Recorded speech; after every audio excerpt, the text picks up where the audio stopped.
মাত্র 12 বছর বয়সে 6 জনকে খুনের অপরাধে রানাগাল নামে একটি ছেলের 21 বছরের সাজা হয়। রানাগাল ওই 21 বছর জেলে পড়াশোনা করে এলএলবি ডিগ্রি নিয়ে তার গ্রামের অসহায় মানুষের পাশে দাঁড়ায়। কিন্তু ওই গ্রামে এমন এক ঘটনা ঘটে যা তার সবকিছু উলটপালট করে দেয়, যে জন্য রানাগালের মতো সাধারণ একজন লয়ার হয়ে ওঠে ভয়ানক এক গ্যাংস্টার। 12 বছর বয়সে রানাগাল কেন ওই 6 জনকে খুন করেছিল, আর 21 বছর পর সে কেন আবার মানুষ খুন করতে শুরু করলো, তাই জানবো আজকের গল্পে। হ্যালো ফ্রেন্ডস, দিস ইজ প্লাবন অ্যান্ড ওয়েলকাম টু প্লাবন ওয়ার্ল্ড।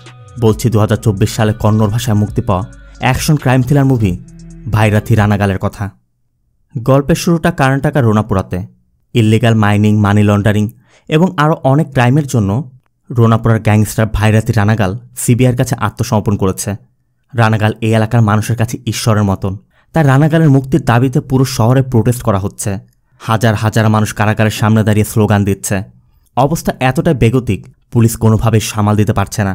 এজন্য জেলার বাধ্য হয়ে রানাগালকে অনুরোধ করে বলে, স্যার এখন এই সিচুয়েশন শুধুমাত্র আপনি হ্যান্ডেল করতে পারবেন। এজন্য রানাগাল একটি বই হাতে বেরিয়ে আসে, আর হাত উঁচু করা মাত্রই সবাই শান্ত হয়ে যায়। এখন কথা হচ্ছে, কে এই রানাগাল, যে পুলিশের কাছে ক্রিমিনাল হলেও জনগণের কাছে ঈশ্বরের মতো? জানতে আমাদের রানাগালের পিছের গল্প জানতে হবে। সাল 1985, রোনাপুরার কোনো একটি রাস্তা দিয়ে ফায়ার সার্ভিসের একটি পানি ভর্তি গাড়ি যাচ্ছিল। চলতে চলতে গাড়ির টায়ার পাঞ্চার হওয়ার কারণে গাড়িটি উল্টে যায়। তখনই পাশে থাকা এক ব্যক্তি লক্ষ্য করে এই গাড়ি থেকে পানি পড়ছে, তার মানে গাড়ির মধ্যে পানি আছে। লোকটি দ্রুত গ্রামে ফিরে গিয়ে তার গ্রামের লোকদেরকে খবর দেওয়া মাত্রই পুরো গ্রামবাসী যে যা পেয়েছে, হাঁড়ি, পাতিল, কলসি সব কিছু নিয়ে এই গাড়ির কাছে ছুটে আসে। মূলত এই গ্রামে কোনো পানির ব্যবস্থা নেই, দূর দূরান্ত থেকে পানি এনে তাদের জীবন রক্ষা করতে হয়। তাই পানি পেয়ে তাদের আনন্দের কোনো শেষ নেই। কথা আছে না, একমাত্র তৃষ্ণান্ত ব্যক্তিই জানে এক ফোঁটা পানির মূল্য কতটা। তাদের মাঝে এই যে ছেলেটাকে দেখছেন, সেই আমাদের ভাইরাথি রানাগাল। রানাগালের পাশে রানাগালের বাবা আর ছোট বোন ভেদাভাতি। রানাগাল চোখের সামনে গ্রামবাসীর পানির জন্য এই হাহাকার দেখে পরবর্তী দিনে গভর্নমেন্ট অফিসে গিয়ে প্রতিটি ডেস্কে ডেস্কে পানির জন্য আবেদন দিচ্ছিল। কিন্তু এরা সবাই আছে যার যার ব্যক্তিগত কাজ নিয়ে ব্যস্ত। একজন তো বলছিলই, এতদিন বাপ এসে জ্বালিয়েছে, এখন ছেলে এসেছে। রানাগালের এই আবেদনপত্রে কী লেখা আছে তা পড়ে দেখার সময়ও কারোর কাছে নেই। মূলত রানাগালের বাবা প্রতিদিন এই আবেদনপত্র নিয়ে এই অফিসে আসত, আর বাবাকে প্রতিদিন আবেদনপত্র লিখতে দেখে রানাগাল বাবার কাছে জানতে চাইত, তোমাকে প্রতিদিন দেখি তুমি আবেদনপত্র লিখো, কিন্তু কখনোই তো পানির দেখা মেলে না। তোমার কি মনে হয় প্রতিদিন এভাবে সাধারণ একটি কাগজের মধ্যে আবেদন লিখলে ওরা আমাদের পানি দিবে? রানাগালের বাবা রানাগালকে বোঝায়, আমরা যেমন প্রার্থনা করার মাধ্যমে আমাদের সমস্যার কথা ঈশ্বরকে জানাই, ঠিক তেমনি সরকারের কাছে পৌঁছানোর একমাত্র মাধ্যমই হচ্ছে এই আবেদনপত্র। একদিন না একদিন সরকার আমাদের কথা শুনবে, আমাদের সাহায্য করতে আসবে। মূলত এরপরই রানাগাল এই গভর্নমেন্ট অফিসে এসেছে। অফিসের পিয়ন খেয়াল করছিল অফিসে কোনো ডেস্কে কোনো লোক নেই, পুরো অফিসটা কেমন যেন ফাঁকা ফাঁকা। এজন্য সে গেটের দিকে এগিয়ে যেতে দেখে রানাগাল অফিসের মূল ফটকের তালা দিয়ে সামনে দাঁড়িয়ে আছে, যে জন্য কেউই অফিসের মধ্যে ঢুকতে পারছে না। পিয়ন রানাগালের কাছে জানতে চায়, তুমি গেট আটকে রেখেছ কেন? রানাগাল বলে, আমি একটি আবেদনপত্র দিয়েছি, যতক্ষণ পর্যন্ত আমার আবেদনপত্র গ্রহণ করা না হচ্ছে ততক্ষণ পর্যন্ত আমি কাউকে ঢুকতে দিব না। পিয়ন জানতে চায়, তোমার আবেদনপত্রটি কোথায়? এদিকে ওই আবেদনপত্রটি যে ডেস্কে পড়ে আছে সেই ডেস্কের অফিসার তখন একজন লেডি অফিসারের হাত ধরে গল্প করছে। তবে কিছুক্ষণের মধ্যে সে নোটিস করে তার দরজাটি বাইরে থেকে আটকে দেওয়া হচ্ছে, এজন্য বারবার সে দরজা খোলার চেষ্টা করছিল। আর আমরাও দেখতে পাই রানাগাল যে ব্যাগটি কাঁধে করে নিয়ে এসেছিল ওই ব্যাগটি ওই দরজায় ঝুলিয়ে রেখেছে, আর এই ব্যাগের মধ্যেই ছিল অনেক গোলা বারুদ। অফিসারের ধাক্কাতে ওই গোলা বারুদগুলো পড়া মাত্রই পুরো অফিস ব্লাস্ট হয়ে যায়। এরপর রানাগালকে অ্যারেস্ট করে কোর্টে নেওয়া হয়। জজ রানাগালের কাছে জানতে চায়, তুমি কি তোমার অপরাধ স্বীকার করো? রানাগাল বলে, ম্যাডাম আমি কোনো অপরাধ করিনি, অপরাধ তো তারা করেছে, আর আপনার সামনে যে পোড়া চিঠিতে পড়ে আছে সেটাই তার প্রমাণ। আমি পানি চাওয়ার বদলে ওই অফিসে বোম ব্লাস্টের কথা লিখেছিলাম। এদের মধ্যে একজনও যদি তাদের কাজটা সঠিকভাবে করত তাহলে অবশ্যই আমার আবেদনপত্রটি একবার হলো পড়ে দেখত। যাদের কাছে নিজের জীবনেরই কোনো গুরুত্ব নেই তারা কীভাবে পানির অভাবে মারা যাওয়া ওই সকল লোকেদের নিয়ে ভাববে, এজন্যই আমি এই কাজটি করেছি। তবে সরকারি অফিসে বোম ব্লাস্ট করে 6 জনকে হত্যার অপরাধে রানাগালকে 21 বছরের কারাদণ্ড দেয়া হয়। এরপর রানাগালকে কিশোর শোধনাগারে নিয়ে যাওয়া হয়। রানাগালের অপরাধটা যেহেতু একটু ভিন্ন মাত্রার ছিল, তাই সেখানে থাকা ছেলেগুলো রানাগালের সাথে খুব বেশি মিশতে চাইত না। এজন্য রানাগাল সেখানে লাইব্রেরিতে থাকা বইগুলোর সাথে বন্ধুত্ব তৈরি করে নেয়। রানাগাল সবসময় সেখানে বসে বই পড়ত। এদিকে রানাগালের ছোট বোন ভেদা ভাইকে না পেয়ে প্রতি বছরই ভাইয়ের জন্য একটি করে রাখি তুলে রাখত। রানাগালের এই ঘটনার পর সরকার রুনাপুরায় পানি আনার জন্য খাল খননের কাজ শুরু করে। তবে খাল খনন করতে গিয়ে তারা জানতে পারে এখানে অধিক মাত্রায় আয়রনের উপস্থিতি আছে। এজন্য সরকারকে কোনো কিছু না জানিয়েই ইল্লিগাল মাইনিংয়ের কাজ শুরু করে দেওয়া হয়। একে একে স্টিলের ফ্যাক্টরি তৈরি হতে থাকে। আর এভাবেই বছরের পর বছর রানাপুরাম একটি স্টিলের সিটিতে পরিণত হয়। এরপর 21 বছর কেটে যায়। আজ রানাগালের 21 বছরের সাজা পূর্ণ হয়েছে। রানাগালকে আজ রিলিজ করা হবে। এজন্য জেলা রানাগালকে ডেকে একটি কালো স্যুট গিফট করে, কারণ এই 21 বছর জেলে পড়াশোনা করে রানাগাল LLB ডিগ্রি অর্জন করেছে। জেলার খুশি হয়ে রানাগালকে একটি ঘড়িও গিফট করে। সাথে এটাও বলে, আমার পরিচিত অনেক সিনিয়র লয়ার আছে, তুমি যদি চাও আমি যে কারোর সাথে কথা বলে তোমার একটা চাকরির ব্যবস্থা করে দিতে পারবো। কিন্তু রানাগালের ইচ্ছা তার বাকি জীবনটা সে রোনাপুরার লোকেদের সাথে কাটাবে। এরপর 21 বছরের সাজা শেষ করে রানাগাল জেলের বাইরে আসে। এই ব্যক্তির নাম হচ্ছে সাবারি। সাবারি একটি মিথ্যা খুনের মামলায় ফেসে গিয়েছিল। ওই সময় জেলের ভিতরে থাকা অবস্থায় রানাগাল সাবারির বেল করাতে সাহায্য করেছিল। আর রানাগালের চাচার ফ্যাক্টরিতেও তাকে একটি জব দিয়েছিল। সাবারি রানাগালকে তার বাড়িতে নিয়ে যায়। রানাগালের বোন ভেদাও এখন বড় হয়ে গেছে। 21 বছর পর ভাইকে কাছে পেয়ে 21 বছরে জমিয়ে রাখা রাখিগুলো ভেদা আজ তার ভাইয়ের হাতে পরিয়ে দিচ্ছে। এরপর রানাগালের চাচা রানাগালকে সুভাষ নামে একটি ছেলের ফটো দেখায় এবং বলে ছেলেটি জার্মানিতে মেডিসিনের বিজনেস করে। ভেদা আর সুভাষ একে অন্যকে ভালোবাসে, তাই ভেদা তোমার অনুমতির অপেক্ষা করছে। যদিও রানাগালের ইচ্ছে ছিল না ভেদাকে বিদেশি কারোর কাছে বিয়ে দিবে, তারপরও ভেদা যেহেতু সুভাষকে পছন্দ করে তাই রানাগালও রাজি হয়ে যায়। তবে এখন রানাগালের ল প্র্যাকটিস শুরু করতে হবে। তবে তার জন্য দরকার একটি চেম্বার। অন্য কোথাও জায়গা না পেয়ে রানাগাল তার চাচার একটি স্টোররুমের মধ্যেই তার ল চেম্বার সেট আপ করে নেয় এবং এখানে বসেই রোনাপুরার মানুষদের সাহায্য করতে শুরু করে। যার আইনি সহায়তা লাগছে তাকে আইনি সহায়তা করছে, যার চিকিৎসা করানো দরকার পড়ছে নিজ অর্থায়নে চিকিৎসা করাচ্ছে। মোট কথা যাকে যেভাবে সহযোগিতা করার প্রয়োজন পড়ছে রানাগাল নিজ অবস্থান থেকে যতটা পারছে তাদের জন্য করে যাচ্ছে। সিন চলে যায় গভর্নমেন্ট হসপিটালে। আমাদের ডক্টর বৈশালীকে দেখানো হয়। বৈশালী খেয়াল করছিল বিলিং কাউন্টারের দায়িত্বে থাকা লোকটি এক পেশেন্টের কাছ থেকে ঘড়ি রেখে তার বিল ক্লিয়ার করে দিচ্ছে। এজন্য বৈশালী কাউন্টারের লোকটিকে বলছিল, তোমার মধ্যে মানবতা বলতে কিছু নেই? লোকটার কাছে টাকা কম আছে দেখে তুমি ঘড়ি রেখে দিলে। কাউন্টারের লোকটি বলে, ম্যাডাম আপনি ভুল ভাবছেন, এটা তো রানাগালের ঘড়ি। কোনো পেশেন্ট বিলের টাকা দিতে না পারলে তারা রানাগালের ঘড়িটি দিয়ে যায়। এরপর রানাগালের লোক এসে টাকা দিয়ে ঘড়িটি ছাড়িয়ে নিয়ে যায়। আর এটা শুধু হসপিটালের জন্যই না, রোনাপুরাতে বসবাসরত অনেক মানুষেরই এই ঘড়ির প্রয়োজন পড়ে। রানাগালের বিষয়ে জানতে পেরে বৈশালী নিজে রানাগালের কাছে ঘড়িটি ফেরত দিতে চায়। বৈশালীর পরিচয় জেনে রানাগাল বলছিল, আপনি কেন এসেছেন? অন্য কাউকে দিয়ে তো পাঠিয়ে দিতে পারতেন। বৈশালীর কথা, ঘড়িটি যদি অন্য কারোর হাতে পরে মিসইউজ হয় এজন্য আমি নিজে এসেছি। রানাগাল বলে, কেউ এটা মিসইউজ করবে না, কারণ এই ঘড়ির মূল্য আমার থেকে বেশি ওরা জানে। মূলত রানাগালের আবেদনের ভিত্তিতেই বৈশালীকে এখানে ট্রান্সফার করিয়ে আনা হয়েছে, যেন বৈশালীর মতো একজন ডক্টর এখানে মানুষের সেবা দিতে পারে। রানাগালের সাথে কথা শেষে বৈশালী চলে যাচ্ছিল। তবে যাওয়ার সময় বৈশালী শুধু বলে যায়, এরপর থেকে বিলের জন্য আপনার ঘড়ি দিতে হবে না, আপনার কথাই যথেষ্ট। বৈশালী চলে যেতেই রানাগালের কাছে ভারাদা নামে এক লোক আসে। ভারাদা বলে, আমি পারাদি স্টিলস কোম্পানিতে 12 বছর যাবৎ চাকরি করছি। শুধু আমিই না, রোনাপুরার 2000-এর মতো শ্রমিক সেখানে কাজ করে। কিন্তু সত্যি বলতে আমাদের কোনো ফ্যাসিলিটিই নেই, নেই কোনো বোনাস, নেই কোনো সেফটি, এমনকি আমাদের থাকার জন্য ভালো কোনো ব্যবস্থা নেই। এজন্য আমরা আমাদের সমস্যার সমাধান করতে একটি ইউনিয়ন গঠন করার সিদ্ধান্ত নেই। আমরা সবার সাথে কথা বলে 30% ওয়ার্কারের থেকে সিগনেচারও নিয়ে নেই। এরপর আমরা অ্যাপ্রুভালের জন্য প্লান্টের হেড খানদের কাছে যাই। কিন্তু খানরে কিছুতে বিশ্বাস করতে চাচ্ছে না ওই 30% ওয়ার্কাররা সিগনেচার করেছে। খানদের কথা তোমরা নিজেরাই সিগনেচার করে নিয়ে এসেছ, আমি তখনই মানব যখন তারা আমার সামনে সিগনেচার করবে। এই জন্য খানদে বলে দেয়, আগামীকাল সকালে ওরা যদি আমার সামনে সিগনেচার করে তবে আমি অনুমতি দিয়ে দিব। আর কথা মতো পরবর্তী দিন সকালে যখনই ওয়ার্কাররা সিগনেচার করতে যাচ্ছিল, প্রথম ব্যক্তি সিগনেচার করতে যেতেই খানদের ভাড়াটে খুনি ঘাটটা ওই ওয়ার্কারের হাত কেটে দেয় এবং সবার উদ্দেশ্যে বলে, যারা ইউনিয়ন গঠন করার কথা বলবে তাদের অবস্থা এমনটাই হবে। আর ঘাটটার কারণে কেউই কথা বলার কোনো সুযোগই পাচ্ছিল না। এরপর থেকে যেই কোনো দাবি দেওয়া নিয়ে কথা বলেছে, যেই মাথা উঁচু করেছে, তাকেই ঘাটটা মেরে ফেলেছে। এমনকি থানাতেও ওদের বিরুদ্ধে কোনো কমপ্লেন নেয় না, কোর্টে গেলেও কোনো লয়ারই ওদের বিরুদ্ধে কেস লড়ার সাহস পায় না। এই জন্যই আমি আপনার কাছে এসেছি, দয়া করে আমাদেরকে সাহায্য করুন। ভাড়াদার থেকে সব কিছু শোনার পর রানাগাল ভাড়াদাকে খানদের সামনেই আগামীকাল আবার সিগনেচার নিতে বলে। রানাগালের কথা মতো ভাড়াদা পরবর্তী দিনই আবার সবার সিগনেচার নিতে যায়। তবে আগের বারের মতো আবারও ঘাটটা এসে হাজির। কিন্তু ঘাটটা কিছু করার আগেই পুলিশ এসে পড়ে, কারণ ভাড়াদার থেকে সব কিছু শোনার পর রানাগাল ভাড়াদা এবং অন্য কিছু ওয়ার্কারদের নিয়ে ঘাটটার নামে থানায় 3টি মামলা করেছে। এখন পুলিশে অ্যাকশন নিতে বাধ্য। তবে খান্ডে আর ঘাটটা জানতে চাচ্ছিল আমাদের বিরুদ্ধে যেসব অভিযোগ করেছে তার প্রমাণ কি। তখনই ভাড়াদা একটি কলম দেখিয়ে বলে, এখানে যা কিছু ঘটেছে সবই রেকর্ড হয়ে আছে। তবে ভাড়াদাদের মধ্যে হঠাৎ করেই এমন সাহস দেখে খান্ডে জানতে চাচ্ছিল এর পিছে কে আছে। আর তখনই রানাগাল এসে পড়ে। তবে রানাগালকে দেখার পর খান্ডে ঘাটটাকে বলে, এখন রাগের বশে কিছু করা ঠিক হবে না, তুই স্যারেন্ডার কর, যা করতে হয় আমি করব। এজন্য খান্ডের কথা মতো ঘাটটা স্যারেন্ডার করে আর রানাগালের কথা মতো ভাড়াদার সবার সিগনেচার নিয়ে নেয়।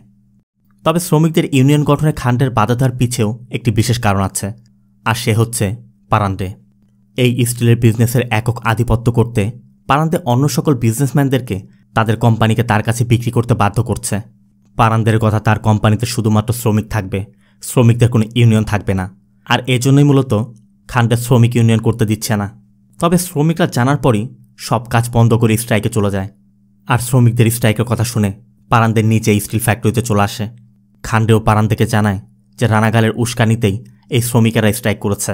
আর এটা শোনার পরই পারান্দের সব শ্রমিককে চাকরিচ্যুত করার নির্দেশ দিয়ে দেয় এবং আশেপাশের কোনো ফ্যাক্টরিতে যেন এই শ্রমিকেরা চাকরি না পায় সেই ব্যবস্থাও করতে বলে। পারান্দের কথা মতো সকল শ্রমিককে চাকরিচ্যুত করা হয় এবং তাদের যে থাকার জায়গা ছিল সেখান থেকেও তাদেরকে উচ্ছেদ করা হয়। হঠাৎ করে চাকরিচ্যুত করায় থাকার জায়গা না থাকায় বউ বাচ্চার সম্বল যার যা কিছু ছিল সব কিছু নিয়ে তারা রানাগালের কাছে গেলে রানাগাল তার চাচার ওই ডাম্পইয়ার্ডের মধ্যেই তাদের থাকার ব্যবস্থা করে দেয়। এতগুলো লোককে হঠাৎ করে বিনা নোটিসে চাকরিচ্যুত করায় রানাগাল কোর্টে শরণাপন্ন হয়। কিন্তু কোম্পানির রুলস অমান্য করে স্ট্রাইকে যাওয়ায় পারান্দের কোম্পানিকে সকল অভিযোগ থেকে মুক্ত করে দেওয়া হয়। এরপর রানাগাল আশেপাশের যে সকল কোম্পানি ছিল সেই সকল কোম্পানির ওনার্সের সাথে কথা বলে যাতে এই 2000 জন ওয়ার্কার্সকে কোথাও না কোথাও চাকরি দেওয়ার ব্যবস্থা করা যায়। কিন্তু পারান্দের নির্দেশে কোনো ওনার্সই তাদেরকে চাকরিতে নিচ্ছে না। রানাগালও এই সকল অসহায় মানুষদেরকে দুবেলা দুমুঠো খাওয়াতে তাদের ডাম্পইয়ার্ডের ট্রাকগুলো বিক্রি করে দেয়। এর মধ্যেই সেখানে থাকা এক দম্পতি তাদের জমি বিক্রি করতে চায়, কিন্তু যার কাছে বিক্রি করবে সে কাগজপত্র দেখে বলে, তোমরা পুরাতন জমির রেকর্ড দেখাচ্ছ, এই জমি তো তোমাদের নামে নেই। এটা জানার পরই তারা রানাগালের কাছে যায় এবং জানায়, আমাদের মেয়ের ভবিষ্যতের জন্য আমরা এক টুকরো জমি রেখেছিলাম, আমরা ভেবেছিলাম সেই জমিটা বিক্রি করে আপনাকে সাহায্য করব, কিন্তু সে বলছে ওই জমি নাকি আমাদের নামে নেই। রানাগাল জমির কাগজগুলো রেখে তাদেরকে পাঠিয়ে দেয়। এরপর রানাগাল ওই কাগজগুলো নিয়ে স্টাডি শুরু করে এবং একসময় রানাগাল জানতে পারে শুধু একজনের না, ওই স্টিল কোম্পানিতে চাকরি করা 150 জনের জমি তাদের অজান্তেই কোম্পানির নামে রেজিস্টার করা হয়েছে। এটা জানার পরে সবার মধ্যে একটা আতঙ্ক সৃষ্টি হয়ে যায়, কারণ তাদের একমাত্র সম্বলের জমিটুকু কোম্পানি কেড়ে নিয়েছে। তারা সবাই রানাগালকে অনুরোধ করে তাদের জমিটা যেন ফিরিয়ে দেওয়ার ব্যবস্থা করা হয়। এজন্য রানাগাল কোর্টে একটি পিটিশন দাখিল করে পারান্দে স্টিলকে লিগ্যাল নোটিশ পাঠায়। এরপর কোর্টের ট্রায়াল শুরু হয়। প্রথমেই রানাগাল কোর্টকে জানায় পারান্দে স্টিল ফ্যাক্টরিতে কাজ করা লেবারদের মধ্য থেকে 150 জনের জমি তাদের অজান্তেই কোম্পানির নামে ট্রান্সফার করে নেওয়া হয়েছে। অবশ্য পারান্দের পক্ষের লয়ার জয়শেখর ওই 150 জনের মধ্য থেকে র্যান্ডম 2 জনকে ডাকে এবং তাদেরকে দুটি এগ্রিমেন্ট পেপার দিয়ে সেখানে সাইন করতে বলছিল। একজন বলে, এখানে তো আমার সার্ভে নম্বর ভুল দেখাচ্ছে, আর অন্যজন বলছিল, আমি লয়ার স্যারকে না দেখিয়ে কোথাও সিগনেচার করব না। এরপর শেখর কোর্টকে বলে, এরা দুজন সাধারণ একটি এগ্রিমেন্ট পেপার সাইন করার আগেই এত কিছু ভাবছে, তাহলে তাদের অজান্তে স্ট্যাম্প পেপার কিভাবে সাইন করা হয়, আর সব কিছু সাব রেজিস্ট্রারের সামনে হচ্ছে। তবে কোম্পানি যে ওই 150 জনের অগোচরে তাদের জমি কোম্পানির নামে ট্রান্সফার করিয়ে নিয়েছে, এটা প্রমাণ করার জন্য উপযুক্ত প্রমাণ জোগাড় করতে রানাগালের কিছু সময় দরকার। এজন্য কোর্ট রানাগালকে 2 দিনের সময় দিয়ে দেয়। এজন্য কোর্ট থেকে ফেরার পর রাতের বেলা রানাগাল ওই সকল ডকুমেন্টস স্টাডি করছিল। তখনই বুজ্জি নামে ছোট্ট মেয়েটি এসে বলছিল, আঙ্কেল অনেক ঠান্ডা, আপনি আপনার সোয়েটার গায়ে না দিয়ে ওখানে ঝুলিয়ে রেখেছেন কেন? রানাগাল বলে, ওটা ঠান্ডার জন্য পরে না, কোর্টে যাওয়ার সময় পড়তে হয়। বুজ্জি জানতে চায় কোর্ট কি? রানাগাল বলে, কোর্ট অন্যায়কারীকে শাস্তি দিয়ে ন্যায় পাইয়ে দেয়। বুজ্জি তখন কাঁদতে কাঁদতে বলে, আঙ্কেল আমার বাবা আগে আমার সাথে খেলা করত, আমাকে ঘুম পাড়াতো, আমার সাথে গল্প করত, এখন শুধু মন খারাপ করে বসে থাকে আর সব সময় কাঁদতে কাঁদতে মাকে বলে বাবার সাথে অন্যায় করা হচ্ছে, আপনি আপনার ওই কোটটা পরে আমার বাবাকে ন্যায় পাইয়ে দিতে পারবেন? রানাগাল বুজ্জিকে প্রমিস করে যে আমি তোমার বাবাকে ন্যায় পাইয়ে দিব, তোমার বাবা আবার আগের মতো তোমার সাথে খেলা করবে, গান গাইবে। গল্প করতে করতে বুজ্জি রানাগালের কোলেই ঘুমিয়ে পড়ে। রানাগাল ওই জমির কেস নিয়ে কাজ করতে করতে ভুলেই গেছে কখন তার বোনের বিয়ের ডেট এসে গেছে। এরপর রানাগাল তার বোনকে বিয়ে দিয়ে তাদেরকে এয়ারপোর্টে ড্রপ করে দিয়ে আসে, আর বিদায় নেওয়ার সময় বেতা রানাগালকে হলুদ মাখা কিছু চাল দেয়। রানাগালও বোনের মাথায় সেই চাল ছিটিয়ে বোনকে বিদায় দিয়ে দেয়। তবে ফেরার পথে রানাগালের হাতের ওই হলুদ দেখে রানাগালের গতকাল রাতের কিছু ডকুমেন্টসের কথা মনে পড়ে যায়, কারণ রানাগাল যে ডকুমেন্টসগুলো দেখেছিল সেটা এই রঙেরই ছিল। রানাগাল সাথে সাথেই তার চেম্বারে ফিরে আবার সেই ডকুমেন্টসগুলো বের করে ভালো করে চেক করে এবং কোর্টের শুনানির দিন ওই 150 জন ভিকটিমের মধ্য থেকে হনুমান্তু নামে একজন ভিকটিমকে ডাকে এবং কোর্টে কিছু ডকুমেন্টস সাবমিট করে রানাগাল কোর্টকে বলে, সাব রেজিস্ট্রি অফিসের ডকুমেন্টস অনুযায়ী হনুমান্তুর জমিটি যে তারিখে পারান্তি স্টিল কোম্পানি নামে ট্রান্সফার হয়েছে আসলে ওই দিন হনুমান্তুর বিয়ের তারিখ ছিল। এখান থেকে 357 কিলোমিটার দূরের একটি মন্দিরে হনুমান্তুর সেদিন বিয়ে হয়েছিল। এমনকি হনুমান্তুর বিয়ের ফটো, সেই দিনে মন্দিরের রসিদ এবং অন্যান্য সব ডকুমেন্টসও তাই বলছে। হনুমান্তু কোর্টকে জানায় ওই দিন তার বিয়ের ডেট ছিল, তাই বিয়ে শেষ করে 357 কিলোমিটার দূরে এসে সাব রেজিস্ট্রার অফিসে গিয়ে ওই ল্যান্ড ট্রান্সফার করা তার পক্ষে কোনোভাবেই সম্ভব ছিল না। তবে বিষয়টি আরও ভালোভাবে পরিষ্কার করতে 1991 থেকে 1998 সাল পর্যন্ত রোনাপুরে যে সাব রেজিস্ট্রার ছিল রানাগাল সেই সাব রেজিস্ট্রার মূর্তিকে ডাকে। এরপর মূর্তি সব সত্যটা প্রকাশ করে দেয়। পারান্তে স্টিল কোম্পানির পশ্চিম দিকের 610 একর জমিতে উচ্চমানের আয়রন পাওয়া গিয়েছিল। পারান্তে স্টিল কোম্পানি ভালো করেই জানত ওই জমির মালিকেরা যদি এই বিষয়ে জানতে পারে তাহলে তারা ওই জমি কখনই বিক্রি করতে চাইবে না। এজন্য পারান্তে স্টিল কোম্পানি ওই ওয়ার্কারদের জমি লিখে নিতে জব জয়নিং এগ্রিমেন্টে সিগনেচার করার কথা বলে জমির ট্রান্সফার পেপারে সিগনেচার করে সকল জমি তাদের কোম্পানির নামে করে নিয়েছিল। আর এই ক্রাইমের সাথে পারান্তে স্টিল কোম্পানির এমডি খান্দে আর এই লয়ার জয়শঙ্কর জড়িত ছিল। কোর্টও সবকিছু শোনার পর পারান্তে স্টিল কোম্পানিকে গিলটি পেয়ে পরবর্তী শুনানির দিন পারান্তে স্টিল কোম্পানির চেয়ারম্যান মিস্টার পারান্তেকে কোর্টে হাজির হতে নির্দেশ দিয়ে দেয়। আর এই দিনের পর ওই 150 জনের পরিবার আবার তাদের বাঁচার একটি ভরসা খুঁজে পেয়েছে। এরপর ফিরে আসা মাত্রই তারা রানাগালকে একটি ধুতি পাঞ্জাবি দিয়ে বলে, আমরা প্রতি বছর এই দিনে দেবী মাতাকে একটি শাড়ি দেই, আমাদের কাছে আপনি ঈশ্বর, তাই এবার আমরা আপনাকে এই ধুতি পাঞ্জাবি দিচ্ছি। আবার এদিকে 21 বছর জেলে বসে বসে ল পড়ে লয়ার হওয়া একজনের কাছে শঙ্করের মতো এত বড় একজন লয়ার কেস হেরে গেছে, এজন্য পারেন্দে শঙ্করকে মারতে যাচ্ছিল। তখন শঙ্কর নিজে বাঁচতে পারেন্দে বলে, স্যার আমার কাছে একটি উপায় আছে। শঙ্কর ওই 150 জনের লিস্ট ধরিয়ে দিয়ে বলে, স্যার যদি এই লোকগুলো আগামীকাল কোর্টে না আসে তাহলে আমরা কেস জিততে পারবো। আর পারেন্দে এই কাজটি ঘাটটাকে দিয়ে দেয়। ঘাটটাও তার লোকজন এবং অস্ত্রশস্ত্র নিয়ে রোনাপুরে চলে যায়। রানাগাল তখন কেসের একটি কাজে গ্রামের বাইরে। ঘাটটাকে দেখা মাত্রই সবাই আসে। এরপর ঘাটটা ওই লিস্টটি বের করে দেখে এখানে সবকিছু ইংলিশে লেখা, কিন্তু ঘাটটা নিজেও ইংলিশে পড়তে পারে না। ঘাটটা এলাকাবাসীর কাছে জানতে চাচ্ছিল তোমাদের মধ্যে কে ইংলিশ পড়তে পারে, কিন্তু কেউই সাড়া দিচ্ছিল না। তখনই ঘাটটার চোখ পড়ে বুজ্জির সেলেটের দিকে, কারণ বুজ্জি ইংলিশে সেলেটের মধ্যে ফাদার মাদার লিখে রেখেছিল। এজন্য ঘাটটা বুজ্জিকে ডেকে ওই লিস্টটি ধরিয়ে দেয় এবং একে একে সবার নাম পড়তে বলে। বুজ্জিও ভয়ে ভয়ে এক একজনের নাম পড়ে যাচ্ছে আর ঘাটটারা তাকে খুঁজে খুঁজে গুলি করে মারছে। একসময় মারতে মারতে বুজ্জির লিস্টের সব নাম শেষ হয়ে যায়, কিন্তু ঘাটটার লোকটি জানায় 149 জন হয়েছে, একজন এখনো বাকি। এজন্য ঘাটটা বুজ্জির মাথায় বন্দুক ধরে। বুজ্জি তখন কাঁদছিল। আসলে বুজ্জি যে নামটি বলেনি সে আর কেউ নয়, বুজ্জিরই বাবার নাম ছিল। বুজ্জিকে কাঁদতে দেখে বুজ্জির বাবা কাঁদতে কাঁদতে এগিয়ে আসে।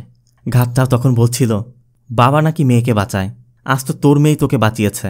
বুজ্জির বাবা ঘাটটার পায়ে ধরে অনুরোধ করছিল, ও ছোট মানুষও ভুল করে ফেলেছে, আপনি আমাকে মেরে ফেলুন, ওকে কিছু করবেন না। কিন্তু ঘাটটা অনেক বেশি রেগে গেছে। ঘাটটা তখন বুজ্জিকে বলছিল, তুমি আঙ্কেলের সাথে চিট করেছ, আঙ্কেল অনেক রেগে গেছে, এখন আঙ্কেলের জন্য সরি লিখো। বুজ্জিও কাঁদতে কাঁদতে সরি লিখে। তারপরে এই পশুটা বুজ্জির বাবাসহ বুজ্জিকেও মেরে সেখান থেকে চলে যায়। অন্য রাতে সেই রাতেই পারেন্দে সেই জজকে টাকার বিনিময়ে কিনে নেয়। আর পরবর্তী দিন রানাগাল এবং গ্রামবাসী কেউই কোর্টে না আসায় পারেন্দে স্টিল কোম্পানির উপর তোলা সকল অভিযোগ থেকে পারেন্দে স্টিল কোম্পানিকে রিলিজ দিয়ে দেওয়া হয় এবং ওই 150 জনের জমি পারেন্দে স্টিল কোম্পানির নামে থেকে যায়। আর কোর্টের নির্দেশ পাওয়া মাত্রই পারেন্দে তার লোকদেরকে বলে দেয় ওদের পুরো জমিতে কাঁটাতারে বেড়া দিয়ে দাও। কথা মতো ঘাটটা তার লোকজন নিয়ে ওই জমিতে কাঁটাতারে বেড়া দিতে শুরু করে। অন্যদিকে ভাড়াতা এসে রানাগালকে জানায়, আমরা কেস হেরে গেছি। আর এর মধ্যেই খবর আসে পারান্দের লোকজন ওই জমিতে তার কাটার বেড়া দিচ্ছে। আর এটা শোনা মাত্রই রানাগাল উঠে দাঁড়ায়। রানাগাল লক্ষ্য করে তার গেটে লাগানো জাস্টিস প্লেস লেখা সেই লোহার পাতটি সেখানে পড়ে আছে। রানাগাল ওই পাতটি তুলে পাশে থাকা কামারের কাছে দিলে কামার সেটি দিয়ে একটি রান্দা তৈরি করে দেয়। এরপর রানাগাল গ্রামবাসীর দেশ দিয়া লুঙ্গি পরে পারেন্দের লোকেরা যেখানে কাঁটাতারে বেড়া দিচ্ছিল সেখানে চলে যায়। আর ঘাটটাও রানাগালকে এই বেশে দেখে রানাগালকে মেরে ফেলার নির্দেশ দেয়। কিন্তু ঘাটটা এটা জানত না রানাগাল লয়ার হওয়ার আগে কি ছিল। রানাগাল যদি একবার রেখে যায় তবে যে সে কী তাণ্ডব চালাতে পারে তার ধারণা তাদের ছিল না। এজন্য রানাগালকে মারতে গেলে রানাগাল একে একে সবাইকে কুপিয়ে খুন করে এবং শেষমেশ ঘাটটার মাথা কেটে স্যুটকেসে ভরে রাখে। এর মধ্যে সার্ভে অফিসের লোকেরা জমি মার্ক করতে আসছিল। তারাও এসে দেখে রানাগাল সবাইকে মেরে বিছিয়ে রেখেছে। রানাগালও তাদেরকে বলে দেয়, এখন থেকে সার্ভে অফিসের লোকজনেরা রোনাপুরার জমি মার্ক করতে আসবে না। তারা এখন থেকে রানাগালের সাম্রাজ্যের মাইলস্টোন মার্ক করে যাবে। আর এখান থেকে রানাগালের সাম্রাজ্যের সূত্রপাত। রানাগালের প্ল্যান মতো ঘাটটাকে খুনের দায়ে সিংহা পুলিশের কাছে আত্মসমর্পণ করে, আর রানাগালও তার ক্রাইম অ্যাক্টিভিটি শুরু করে দেয়। খান্ডেও পারানদেকে জানায় রানাগাল এখন মাইনিংয়ের বিজনেসে নামতে যাচ্ছে। তবে পারানদের কথা, ও যা কিছুই করতে চাক না কেন ওর সকল প্ল্যান ভেস্তে দিতে হবে। এজন্য পারানদের মূল টার্গেট এখন রানাগাল। আর রানাগাল যাতে মাইনিং এবং স্টিলের বিজনেস শুরু করতে না পারে, এজন্য পারানদের সরকারের উচ্চপদস্থ কর্মকর্তা এবং ব্যাংকের প্রধানদেরকে ইনভাইট করে তাদেরকে ঘুষ দিয়ে বলে দেয় রানাগালকে যেন মাইনিংয়ের অ্যাপ্রুভাল দেয়া না হয় এবং কোনো ব্যাংক যেন তাকে কোনো ঋণ না দেয়। এদিকে রানাগালের লয়ার সিংহাকে বেইলে বের করে নিয়ে আসে। মাইনিং শুরু করতে তাদের অনেক ইকুইপমেন্ট লাগবে, যার জন্য বিপুল পরিমাণ টাকার প্রয়োজন। বারাদা জানায় কোনো ব্যাংকই তাদেরকে ঋণ দিতে রাজি হচ্ছে না। আবার মাইনিং অফিসার পারমিশন তো দিচ্ছেই না, বারবার তার কাছে অ্যাপ্লিকেশন পাঠালে সে ওই অ্যাপ্লিকেশনই গায়েব করে ফেলছে। এটা জানার পর সবাইকে রানাগাল মাইনিং অফিসে যায় এবং অফিসারের কাছে তার আবেদনপত্রের কথা জানতে চাইলে অফিসার জানতে চাচ্ছিল কার নামে মাইনিংয়ের পারমিশন নিতে যাচ্ছেন। রানাগাল বলে ভাইরতি রানাগাল। আর বলামাত্রই পাশে থাকা সেই পিয়নটি আটকে ওঠে, আর তার মনে পড়ে যায় 21 বছর আগে ভাইরতি রানাগাল এখানে কি তাণ্ডব ঘটিয়েছিল। সাথে সাথে ওই পিয়ন অফিসার সবাইকে অফিসের বাইরে নিয়ে যায়। যদি অফিসার রানাগালের কথা না মানে তাহলে হয়তোবা রানাগাল আবার এই অফিস উড়িয়ে দিতে পারে। তবে না, রানাগাল এবার অফিস ওড়াতে আসেনি। রানাগাল অফিসারকে ভালো করে বুঝিয়ে বলে, কিন্তু অফিসার তাতেও মানছিল না। এরপর রানাগাল যখন সিগনেচার করতে যায়, রানাগালের কলমে কালি নেই দেখে রানাগাল সিগনেচার করতে পারছিল না। এটা দেখে অফিসার হেসে বলছিল, তোমার কলমই তোমাকে বাধা দিচ্ছে, আমি কিভাবে অ্যাপ্রুভ করব। তখনই রানাগাল কলমটি ওই অফিসারের হাতে ঢুকিয়ে দেয় এবং ওই অফিসারের রক্ত দিয়ে সিগনেচার করে অফিসারের হাতে আবেদনপত্রটি দিয়ে যায়। আর এরপর রানাগালের নামে মাইনিংয়ের পারমিশন অ্যাপ্রুভাল দিয়ে দেওয়া হয়। এদিকে রানাগালের টাকার প্রয়োজন ছিল, এজন্য রানাগাল শহরের ধনী ব্যক্তিদের সাথে দেখা করে এবং তাদের যে ব্ল্যাক মানি আছে সব রানাগালকে দিতে বলে। রানাগালও তাদের সেই ব্ল্যাক মানিগুলো গ্রামবাসীর মধ্যে ভাগ করে দেয়, আর গ্রামবাসী ওই টাকা নিয়ে রানাগালের নামে ব্যাংকে জমা করে দেয়, যে জন্য সেই ব্ল্যাক মানি এখন হোয়াইট হয়ে গেছে। এখন আর ওই টাকা ব্যবহার করতে রানাগালের কোনোই বাধা নেই। এরপর সব সরঞ্জাম কিনে রানাগাল ওই জায়গায় মাইনিং শুরু করে, যেই জায়গায় বেস্ট কোয়ালিটি আয়রন থাকার কারণে পারান্দে স্টিল কোম্পানি ওই 150 জনের গোপনে তাদের জমি লিখে নিয়েছিল। যদিও কোর্টের আদেশ অনুযায়ী পারান্দে স্টিল কোম্পানি এখনও লিগাল মালিক, তারপরও রানাগাল গায়ের জোরে ওখানেই মাইনিং করছে। এরপর চাকরিচ্যুত সেই ওয়ার্কারদেরকে কাজ দিতে রানাগাল স্টিল ফ্যাক্টরি চালু করে। পারান্দেও বিভিন্নভাবে রানাগালকে মারার জন্য অনেক চেষ্টা করে, কিন্তু যতই চেষ্টা করুক না কেন রানাগালের সাথে যারা আছে তারা রানাগালকে ছায়ের মতো ঘিরে রেখেছে। তারা যেভাবেই হোক রানাগালকে রক্ষা করবে। ডক্টর বৈশালীও নোটিস করছে রানাগাল ক্রিমিনাল অ্যাক্টিভিটির সাথে জড়িয়ে গেছে। আবার রোনাপুরার ডিওএসপি ছিল পারান্দেরই লোক, সেও রানাগালের ভয়ে ট্রান্সফার হয়ে অন্য কোথাও চলে গেছে। তবে তার জায়গায় এসিপি হরিদাস এসেছে, সেও মূলত পারান্দের সাথে কাজ করছে। আর সে আসামাত্রই রানাগালের কয়েকটি ট্রাক জব্দ করেছে। অবশ্য রানাগালের লয়ার হরিদাসের সাথে দেখা করে সকল ডকুমেন্ট সাবমিট করে। মূলত ট্রাক চলাচলের গ্রামের যেন কোনো ক্ষতি না হয়, এজন্য মাইনিংয়ে কাজ করার যত ট্রাক আছে সব ট্রাক চলাচলের জন্য রানাগাল ব্যক্তিগত রাস্তা তৈরি করে নিয়েছে, আর কোর্ট থেকেও তার পারমিশন নেওয়া আছে। এই জন্য হরিদাসের বাধ্য হয়ে রানাগালের সব ট্রাক ছেড়ে দিতে হয়। এদিকে রানাগালকে দেখা যায় ভাড়াদার চাচাকে নিয়ে জার্মানিতে ভেদাদের কাছে গিয়েছে। ভেদার স্বামী জয়পাল বলছিল, ভাই আমি ইন্ডিয়াতে শিফট করে ফার্মা বিজনেস করতে চাচ্ছি। আর এটা শুনে রানাগাল তো খুশি। রানাগাল বলে, আমার বোন আমার কাছে থাকবে, এর থেকে খুশির কি হতে পারে। তোমার যা কিছু হেল্প লাগবে তুমি ভাড়াদাকে বলবে, ও তোমার সব ধরনের হেল্প করবে। এরপর জয়পাল ইন্ডিয়াতে শিফট করে এবং ভাড়াদার হেল্প নিয়ে তার ফার্মাসিউটিক্যালসের বিজনেস স্টার্ট করে। ভেদা এখন প্রেগনেন্ট, তাই ভেদার স্বাদের অনুষ্ঠানে ডক্টর বৈশালীও এসেছিল। অনুষ্ঠান শেষে রানাগাল বৈশালীকে ড্রপ করে দিয়ে আসতে চাচ্ছিল, কিন্তু বৈশালী নিষেধ করে। মূলত বৈশালী যে সাধারণ লয়ারকে দেখে ভালোবেসেছিল, আজ সেই সাধারণ লয়ার একজন বড় মাপের গ্যাংস্টার হয়ে গেছে। বৈশালী বলছিল, তুমি সব কিছু ছেড়ে আগের মতো সাধারণ লয়ার হয়ে যাও। কিন্তু রানাগালের কথা, আমি আমার সামনে যে পথ দেখতে পাচ্ছি সেই পথ থেকে ফিরে আসা সম্ভব নয়। এখন তুমি আমার সাথে একই পথে চলতে পারবে কিনা সেটা তোমারই ডিসাইড করতে হবে। এর মধ্যে একদিন খান্ডে হরিদাসকে কল করে জানায়, আমার কাছে তথ্য আছে, আজ রানাগালের টাকা ট্রান্সফার হচ্ছে। তাই খান্ডের তথ্য মতে হরিদাস রানাগালের ট্রাক ফলো করে, কিন্তু ফলো করে রানাগালের ওখানে যাওয়ার পরই ট্রাকটি সার্চ করে দেখা যায় ট্রাকের মধ্যে শুধু মাটি ছাড়া কিছুই নেই। কারণ রানাগাল হরিদাসদের থেকে এক কদম আগে চলছে, তাই রানাগাল আগে থেকে ট্রাক বদলে দিয়েছে। এদিকে গতরাতে ইনফরমেশন পেয়েও ওই ট্রাকের মধ্যে কোনো টাকা না পেয়ে সবাই ওই বিষয় নিয়ে আলোচনা করছিল। তখনই শঙ্কর বাহাদুর নামে এক স্টিল ফ্যাক্টরির মালিককে নিয়ে আসে। এই বাহাদুর মূলত পারানদের থেকে বিপুল পরিমাণ টাকা ঋণ নিয়েছিল, কিন্তু তার ব্যবসায় ধস নেমে গেছে। এজন্য তাকে বাধ্য হয়ে তার কোম্পানি বিক্রি করে দিতে হবে। মূলত পারানতেই তার কাছে বিক্রি করতে বাধ্য করেছে। কিন্তু বাহাদুর জানায়, আপনি আমাকে যে পরিমাণ ঋণ দিয়েছিলেন, ইন্টারেস্ট সহ ওই ঋণের পুরো টাকা আপনার বাড়ির সামনে ট্রাকে রাখা আছে, কারণ বাহাদুর তার ফ্যাক্টরি রানাগালের কাছে বিক্রি করে দিয়েছে। এভাবে পারানদের হাত থেকে একের পর এক ফ্যাক্টরি মিস হয়ে যাচ্ছিল। পারানদের রানাগালকে নিয়ে যেই প্ল্যানই করছে, রানাগাল তার ভিন্ন প্ল্যান করছে। আবার রানাগালের ফ্যাক্টরিতে যে স্টিল তৈরি করা হচ্ছে তার মেকিং কষ্ট কম, এই জন্য রানাগাল কম দামে বিক্রি করতে পারছে। এই জন্য পারানদের স্টিল ফ্যাক্টরির ক্লায়েন্টরাও এখন তার থেকে মুখ ফিরিয়ে নিচ্ছে। রানাগালকে আটকাতে হবে। এই জন্য পারানদের নতুন একটা প্ল্যান করে। পারানদের বাহাদুরকে খুন করিয়ে পুরো ব্লেম রানাগালের উপর দিয়ে দেয়, যে রানাগালই বাহাদুরকে খুন করে তার ফ্যাক্টরি নিজের নামে করিয়ে নিয়েছে। আর এই কেসের আইউটনেস করা হয় খানজেকে। আর কেস ফাইল করার সাথে সাথেই রানাগালকে ধরতে হরিদাস রানাগালদের বাড়িতে যায়। হরিদাসকে দেখে ভেদা জানায়, ভাইয়া স্টেটের বাইরে আছে। কিন্তু হরিদাসের কথা, তোমাকে যদি থানায় নিয়ে যাই অবশ্যই তোমার ভাই চলে আসবে। এজন্য প্রেগনেন্ট থাকা অবস্থায় হরিদাস ভেদাকে থানায় নিয়ে যায়। আর সাথে সাথে রানাগালের চাচা রানাগালকে ফোন করে বিষয়টি জানিয়ে দেয়। রানাগালও সেখান থেকে বেরিয়ে যায়। এদিকে থানায় আনার পর থেকেই হরিদাস ভেদাকে দাঁড় করিয়ে রেখেছে। ভেদার চাচা বারবার হরিদাসকে অনুরোধ করছিল যে 9 মাসের প্রেগনেন্ট মহিলা আপনি এভাবে দাঁড় করিয়ে রেখেছেন কেন। শোনা মাত্রই হরিদাস তাকে থাপ্পড় দিয়ে ফেলে দেয় এবং হরিদাসের নির্দেশ মতো অন্য পুলিশ সদস্যরা তাকে সেলের মধ্যে নিয়ে ইচ্ছা মতো পেটাতে থাকে। হরিদাসও ভেদাকে বলে দেয়, যতক্ষণ পর্যন্ত তোর ভাই না আসছে তোকে এভাবে দাঁড় করিয়ে রাখবো। আর এর কিছুক্ষণের মধ্যেই রানাগাল এসে পড়ে। রানাগাল ভেদাকে বসিয়ে বলে, 2 মিনিট অপেক্ষা করার পর আমার বাড়িতে চলে যাব। হরিদাস তখন এফআইআর ফাইল দেখিয়ে বলছিল, তোমার বিরুদ্ধে খুনের মামলা হয়েছে, আই উইটনেসও আছে, আর তোমার জন্য আমি সেলটা পরিষ্কার করে রেখেছি। তখনই রানাগালের লয়ার রানাগালের বেল পেপারটি দেয়। আর রানাগালও ওই এফআইআরের ফাইলের মধ্যে কিছু লিখে ভেদাকে নিয়ে চলে যাচ্ছিল। পিছে থেকে হরিদাস তখনও বলছে, খুব শীঘ্রই তোমার হাতে হ্যান্ডকাপ পরিয়ে তোমাকে আমি সেলের মধ্যে ঢোকাবো।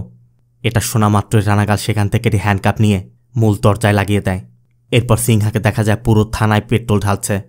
হরিদাসও দেখছিল উপর থেকে কি যেন পড়ছে, আর এফআইআর ফাইলটি হাতে নিয়ে দেখে রানাগাল এফআইআরের শেষে লিখে গেছে, তার মানে ফায়ার।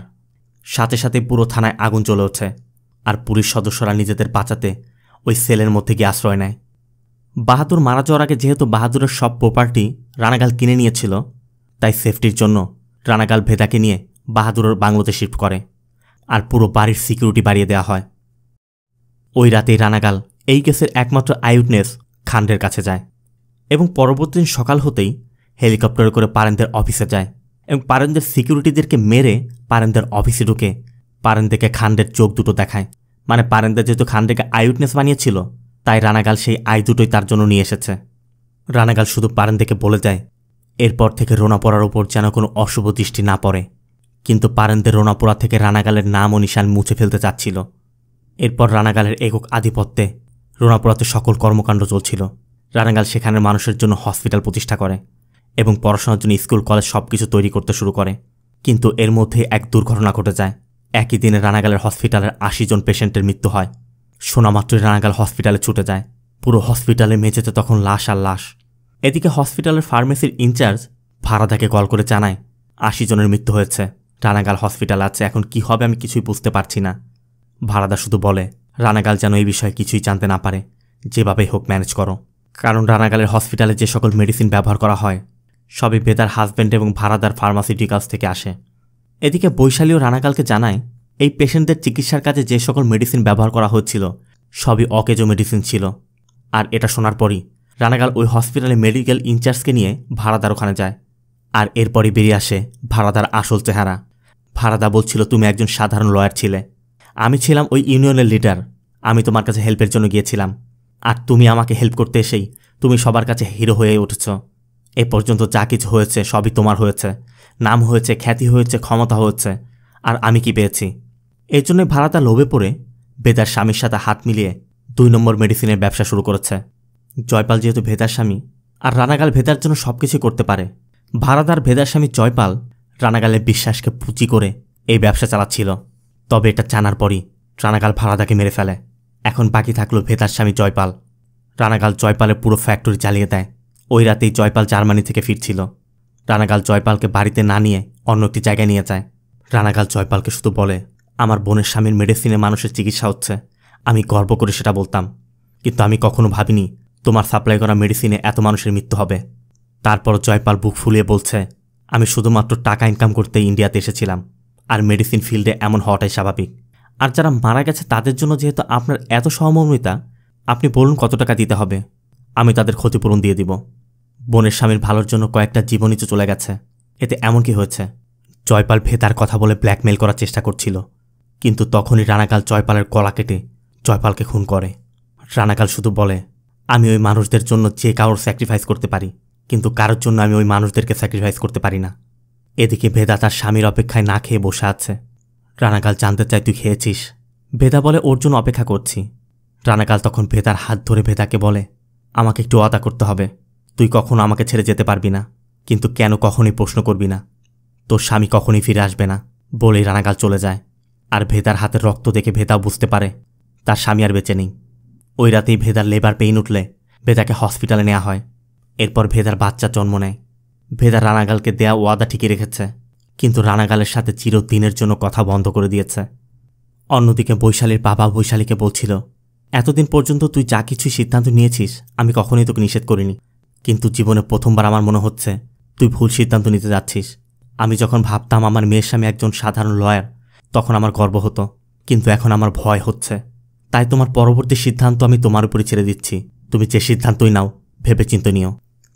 এদিকে সরকার বদল হচ্ছে।